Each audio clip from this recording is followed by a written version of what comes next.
Assalamualaikum warahmatullahi wabarakatuh. Kami dari kelompok NATO akan menjelaskan tentang NATO atau North Atlantic Treaty Organization. Merupakan organisasi pertahanan dan keamanan di kawasan Atlantik Utara yang meliputi negara-negara Eropa, Amerika Serikat, dan Kanada. Gagasan perumusan NATO dicetuskan oleh Inggris dan Perancis yang khawatir akan ketegangan politik pada awal Perang Dingin.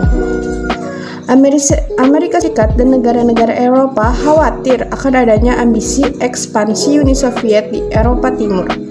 Pembentukan NATO. Proses pembentukan NATO berawal dari perjanjian Dunkirk 1947 antara Inggris dan Prancis. Pada perkembangannya, perjanjian tersebut berkembang hingga memiliki anggota mayoritas di Eropa Barat. Pada tahun 4 April 1949, Amerika Serikat, Inggris, Prancis, Belgia, Belanda, Luxembourg, Kanada, Italia, Portugal, Islandia, Denmark, dan Norwegia menandatangani pembentukan NATO di Washington, Amerika Serikat. Dilansir dari situs resmi NATO, hingga kini NATO memiliki jumlah anggota sebanyak 30 negara di Eropa dan Amerika Utara. Struktur organisasi NATO terdiri delegasi NATO dan Dewan Wakilan Militer. Terdapat 4 prinsip dasar organisasi NATO, yaitu demokrasi. Dalam menjalankan organisasi, NATO menerapkan sistem yang demokratis dalam setiap pengambilan keputusan. Kebebasan. NATO berkomitmen untuk menghargai seluruh kebebasan negara-negara anggota. Solidaritas. NATO selalu menjaga solidaritas untuk negara-negara anggota dalam menghadapi permasalahan.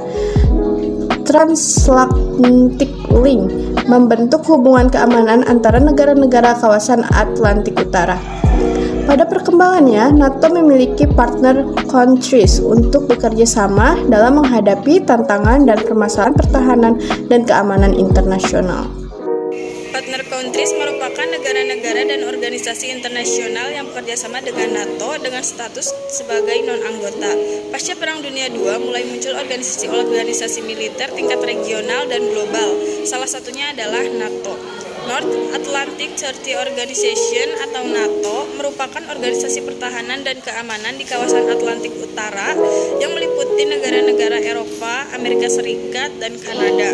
Gagasan perumusan atau dicetuskan oleh Inggris dan Perancis yang khawatir akan ketegangan politik pada awal Perang Dingin Amerika Serikat dan negara Eropa, khawatir akan adanya ambisi ekspansi Uni Soviet di Eropa Timur. Proses pembentukan NATO berawal dari perjanjian Dunkirk 1947 adalah Inggris dan Perancis. Pada perkembangannya, perjanjian tersebut berkembang hingga memiliki anggota mayoritas di Eropa Barat. Pada tahun 4 April 1949, Amerika Serikat, Inggris, Perancis, Belgia, Belanda, Luxembourg, Kanada, Italia, Portugal, Islandia, Denmark, dan Norwegia.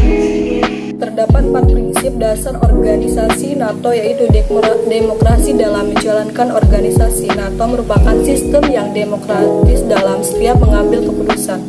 Kebebasan NATO berkomitmen untuk menghargai seluruh kebebasan negara-negara anggota. Solidaritas. NATO selalu menjaga solidaritas untuk negara-negara anggota dalam menghadapi permasalahan. Transatlantic Link membentuk hubungan keamanan antara negara-negara kawasan Atlantik Utara.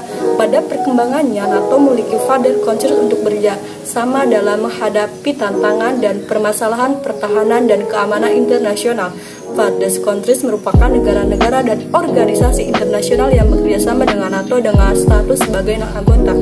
Tujuan NATO pada masa Perang Dingin. NATO merupakan organisasi pertahanan yang kontra dan fakta Warsawa.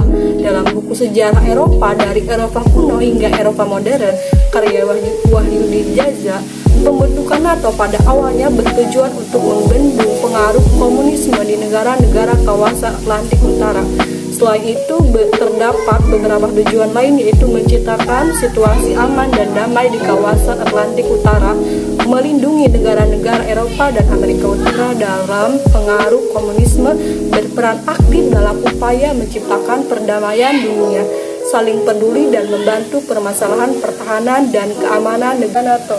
Cukup sekian dari saya dan anggota kelompok saya. Semoga dapat bermanfaat. Wassalamualaikum warahmatullahi wabarakatuh.